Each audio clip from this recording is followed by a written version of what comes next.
How's it going today, YouTube, and welcome back to Shaner's Mechanic Life. Do you have a vehicle where all of a sudden a whole bunch of different warning lights came on at once? And you plug your scan tool in and you got multiple codes on multiple different systems? Well, in this video I'm going to show you which system and which codes to focus on first, because they may be causing the rest of your problems. So if you take care of one of these warning lights, the rest of them may all go out on their own. Let me show you what I'm talking about. Here we go. So when you scan it, take a look at your codes.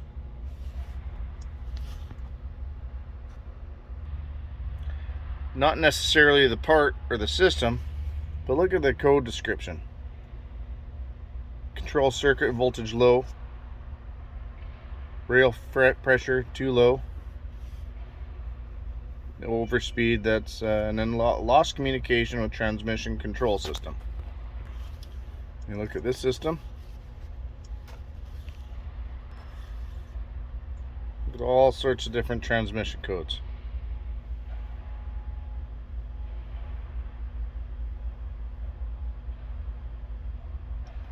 Communication fault,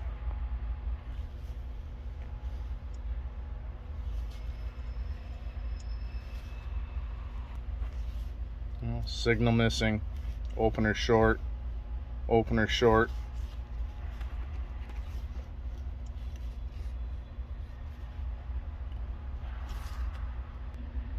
Now with newer vehicles, all these computer systems and modules, they all communicate together. So when you see codes like circuit voltage low and lost communication with whatever control system, as well as your battery light or charging light being on a dash, that is where I would start first. Because if all these computers have poor voltage or ground going in or out, then they're going to be feeding you different information because you got the wrong voltage being supplied to them, as well as losing communication with other modules. So just because you have a trouble code for a specific part doesn't necessarily mean that you need that part. Or let's say you got 7 transmission codes. Natural instinct is, oh, this thing needs a transmission. So take care of your basic problems like the voltage going into these computers and modules first, and then see what you're left with. So first, let's start it up and check the voltage at the battery with the engine running. With the engine running, we've only got 12.2 volts. A fully charged battery is 12.6. And with the engine running, you should be seeing at least 13 to 13.5 volts, even higher, if that charging system is working properly. So we've got low voltage at the battery with it running. Let's check at the alternator next. So if you go to your engine compartment, find your alternator. If you ground your test light to the body of the alternator here, take your test light or multimeter, find your main battery cable that goes to the alternator. It'll be the thickest one. You check for power there. We've got 12.2, 12.3 volts. But before you condemn the alternator, you want to check to make sure your wiring going to it is all the way it should be. So next you want to find a wiring diagram of the vehicle you're working on and determine which wire goes to what in the circuit. This particular one, this thicker wire, is our key on power.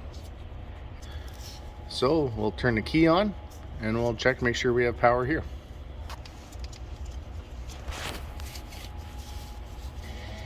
Hold your connector there, get your test light, just put it up to the terminal. You don't have to pierce any wiring, and we got battery voltage there. And also, one thing you want to make sure you check is make sure that alternator is spinning. You want to take a look at your belts, make sure they're on and they're tight. So I'd say it's pretty safe to say that we need new alternator on this. So what I'm going to do, I'm going to order an alternator, change it out, clear the codes, start it up, and see what lights remain and what codes come back. Okay, as you can see, we got the new alternator on, a couple new belts, So let's start it up and see what our voltage is at the battery with the engine running. Okay, the engine's running and we're charging 13.9 volts. And as you can see, every single one of our warning lights is out. So I'm going to clear the codes on our scan tool, take it for a few good test drives, and we'll double check, see if we got any trouble codes. So I'm back after a half-hour test drive, so I'm going to check, see if any of these codes have come back. If anybody's wondering, my scan tool here, it's an Autel MS908CV. It's for commercial vehicles, but also does some light-duty stuff, like pickup trucks, things like that. I'll leave a link to it in the description of the video if you're interested. So anyway, let's hit the diagnosis button.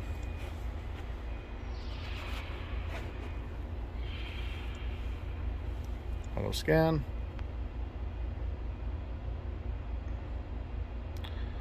Engine, no faults. Tranny, no faults.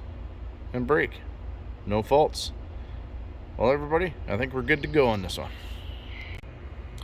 It's interesting how all those warning lights, all those trouble codes can all be caused by one single part. So even if you scan and you get a whole bunch of codes, and your battery light's not on, first step in any electrical diagnosis is always make sure your battery and your charging system is proper. Whenever you have a whole bunch of different codes, or even 2 or 3, take a look at them and take a few minutes and think, do any of them have one part in common? That could be your fault. So instead of loading up the parts cannon and ordering a whole bunch of parts whenever you see a code for a particular part, take the time and make sure you diagnose it and troubleshoot it. Well, I hope you found that video helpful, entertaining, and informative. Let me know what you think in the comments section. If you like the video, hit the like button. If you want to see more like it, hit the subscribe button and notification bell in the bottom right hand corner. That way you get notified when you get new videos coming out. Well, that's it for tonight, everybody. Have a good night. And thanks for watching.